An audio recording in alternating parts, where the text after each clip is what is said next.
Que fallait-il comprendre et retenir du film The Marvels? Eh bien, bonne nouvelle, vous êtes au bon endroit. Explication de la fin et teasing du futur, regardons ça en détail. Bon, déjà pour commencer cette vidéo, revenons sur la fin du premier film Captain Marvel, car cela pose les bases de cette suite. À la fin, Carol Danvers retrouve sa mémoire et arrive à empêcher les Kree d'attaquer les Skrulls sur Terre et de récupérer le Tesseract. Elle prévient ensuite qu'elle va retourner sur la planète des Kree Hala et les attaquer. Et puis mine de rien, on n'a pas vraiment une nouvelle par rapport à ça jusqu'au film The Marvels. C'est là qu'on apprend que Carol est bien retournée sur Hala et a détruit l'intelligence suprême. Mais un tel changement a plongé les Kree dans le chaos total et a provoqué une guerre civile qui a fait disparaître une grande partie des ressources de la planète. C'est alors qu'arrive Dar-Benn, une ancienne soldat Kree devenue Supremor, chef suprême de Hala. En dehors même de sa volonté de se venger de Carol Danvers pour tout ce qu'elle a provoqué, elle recherche un moyen de ramener des ressources sur Hala. Et sa solution, un petit peu bancale de mon avis, est un bracelet quantique permettant de créer des portails dans l'espace-temps et ainsi ramener de l'eau, de l'air, de la lumière, etc. Sauf que voilà, il existe visiblement deux bracelets quantiques et alors que l'un d'entre eux était entre guillemets caché sur une planète, l'autre est sur Terre depuis des siècles au sein de la famille de Kamala Khan. Ainsi, quand Carol et Monica touchent toutes les deux des portails dans l'espace-temps, elles se voient connectées à Kamala Khan et se retrouvent à changer de place à chaque fois qu'elles utilisent leur pouvoir. Alors oui, on va pas se mentir que ça paraît un peu tiré par les cheveux, mais en tout cas c'est l'explication officielle. Cela les oblige alors à faire équipe pour arrêter Dar-Benn, qui en plus de menacer de nombreuses planètes, risque aussi de poser problème en créant des portails dans l'espace-temps très instables, donnant accès à d'autres univers. Petit teasing de ce qui arrivera ensuite, on va le réévoquer. Et alors qu'elle est sur le point de prendre le soleil, elle est vaincue et Monica referme le portail, mais se retrouve coincée de l'autre côté, dans un autre univers.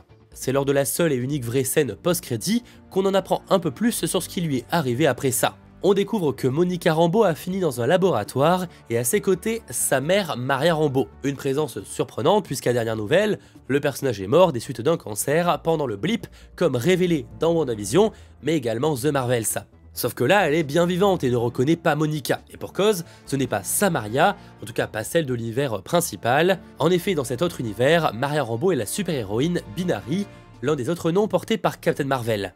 Autant dire que le choc est total, d'autant plus que cette Monica n'a toujours pas de nom de super-héroïne dans le MCU. Et c'est pas faute d'avoir essayé d'en trouver un de la part de Kamala. Mais évidemment, ce n'est pas la seule surprise de cette scène post-crédit, puisqu'on y retrouve un autre personnage, le Fauve, membre des X-Men, campé par Nicholas Hoult dans les derniers films X-Men de la Fox.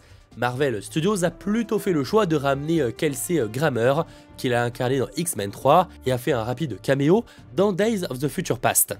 Il comprend lui-même qu'elle ne vient pas du même univers, même si bon, ça semble impossible, et compte prévenir le professeur Charles Xavier. Ce dernier ne doit pas être bien loin vu qu'ils sont probablement dans le laboratoire sous le manoir des X-Men, étant donné les grosses portes avec un X, rappelant le design des premiers films X-Men. Tout comme on a pu le voir d'une certaine manière dans Doctor Strange in the Multiverse of Madness, Monica Rambeau s'est retrouvée sur une autre Terre, alors laquelle, c'est difficile à dire, dans la MCU, la Terre principale est Terre 616, comme dans les comics, qui a fait beaucoup parler.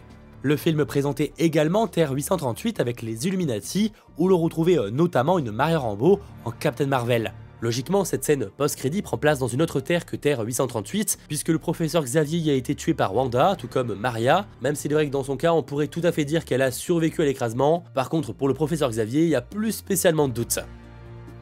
Vient donc la question, ça tease quoi? Eh bien déjà que les X-Men arrivent dans le Marvel Cinematic Universe, au moins un peu. On a déjà eu le professeur Xavier, mais là c'est quand même un autre membre emblématique qui débarque, en attendant Wolverine, dans Deadpool 3 en 2024. A noter cependant qu'actuellement, aucun film X-Men n'a été annoncé par Marvel Studios. On sait qu'ils arrivent, il y a eu pas mal de teasing, que ce soit avec carrément des membres, mais également souvent des références par rapport aux gènes mutants comme dans Miss Marvel, mais aucun projet dédié n'a été annoncé, en dehors évidemment de la série X-Men 97, suite à la vieille série d'animation prévue maintenant pour 2024 sur Disney+, mais bon, ça c'est encore un peu à part. Il y a de quoi penser qu'un vrai projet dédié aux X-Men n'arrivera pas avant la fin de la saga du multivers, avec Avengers The Kang Dynasty ou encore Avengers Secret Wars. Pour autant, on retrouvera sûrement de nombreux X-Men et c'est la deuxième chose que tease la scène post-crédit, mais surtout des X-Men qu'on a déjà vus par le passé, incarnés par les mêmes acteurs dans des projets liés au multivers, comme les deux futurs films Avengers ou encore Deadpool 3. J'imagine bien qu'une nouvelle équipe de X-Men finira par débarquer dans quelques années, mais que pour l'instant ils vont surtout ramener des personnages et des acteurs qu'on a déjà vus, voire proposer des variants un peu drôles si je puis dire, histoire d'exploiter un maximum le multivers. A voir aussi l'importance qu'aura cette ère, car après son introduction, ce serait très dommage de ne plus jamais revoir Monica Rambeau, et d'une spéculation très rapide, on pourrait pourquoi pas penser que cette terre où se retrouve Monica pourrait être en fait la terre des premiers films X-Men, ou en tout cas un équivalent, et que ce n'est que dans Secret Wars, avec les multiverses connectants, que Monica déjà pourra retourner auprès des siens, et que les X-Men de la trilogie originelle seront officiellement de retour. Je vous laisse évidemment réagir et me partager vos théories en commentaire, et avant de continuer cette vidéo, je rappelle que si vous aimez cette dernière, eh bien il est vraiment important de le dire en lâchant un petit pouce vers le haut, mais également en vous abonnant à la chaîne pour plus d'actu Marvel, et pas que. Bref, jusqu'à présent, on a principalement parlé de la scène post-crédit, mais on n'a pas encore évoqué le teasing de fin du film, qui aurait tout à fait pu se retrouver en scène post-crédit, clairement. On sent le rajout de dernière minute, qu'ils ont préféré placer à la fin, pourquoi pas. Bref, dans tous les cas, on le sait, Kamala Khan est une fan des Avengers, elle rêve de travailler en équipe, et c'est pas pour rien qu'à de nombreuses reprises, elle fait référence à rejoindre les Avengers aux côtés de Nick Fury. Sauf que voilà, les Avengers pour l'instant la recrutent pas forcément, et les Marvels ne suffiront pas. Déjà parce que Monica Rambeau n'est plus dans l'univers principal, et parce que Carol Danvers a ses propres plans dans l'espace. C'est pourquoi maintenant qu'elle a accès aux informations de Nick Fury, elle va décider carrément de monter sa propre équipe avec de jeunes héros. On voit donc qu'elle recrute, et qu'elle commence par Kate Bishop, incarnée par Elle Stanfield, et vue aux côtés de Clint Barton dans la série Hawkeye, sortie fin 2021. Dans cette même scène, Kamala Khan évoque également la fille de Ant-Man, Cassandra Lang, campée depuis Ant-Man et la guêpe Quantumania par Catherine Newton, qui pourrait tout à fait devenir l'héroïne Stature. Ces trois-là étaient évidemment les plus attendus parce que c'est vraiment ceux qui ont été le plus mis en avant, mais dans de possibles candidats déjà introduits dans le Marvel Cinematic Universe, on peut aussi citer Eli Bradley, le petit-fils du premier Captain America noir, Isaiah Bradley, vu dans Falcon and the Winter Soldier et qui dans les comics prend le costume de patriote. On a aussi les jumeaux de Wanda et Vision, même s'ils n'existent pas à proprement parler pour l'instant dans notre univers, il n'est pas impossible que Wiccan et Speed reviennent d'une manière ou d'une autre et intègrent cette équipe. Citons également America Chavez, aka Miss America, vue dans Doctor Strange in the Multiverse of Madness, qui en plus d'être capable de voyager entre les univers, va apprendre la magie à Camartage. Autant dire qu'elle pourrait être un plus très appréciable.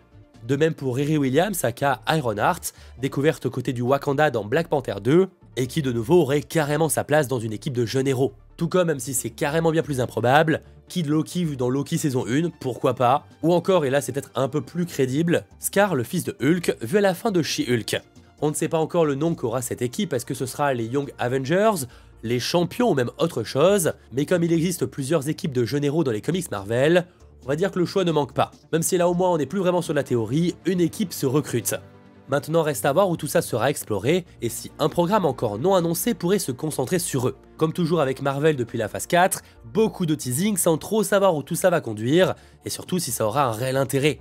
Notamment avec Miss Marvel, est-ce qu'une saison 2 à sa propre série finira par arriver? Ou alors ne faudrait-il pas plutôt transformer ce programme en Young Avengers, que ce soit en film ou en série?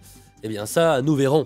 On espère juste que ces teasings seront vraiment explorés dans un avenir relativement proche et que Marvel Studios a vraiment des plans pour eux. A nouveau, je te laisse réagir en commentaire et si cette vidéo t'a intéressé, eh bien n'hésite pas à lâcher un petit pouce vers le haut, à t'abonner et on se retrouve très vite, que ce soit pour parler de The Marvels ou autre. For one last fight.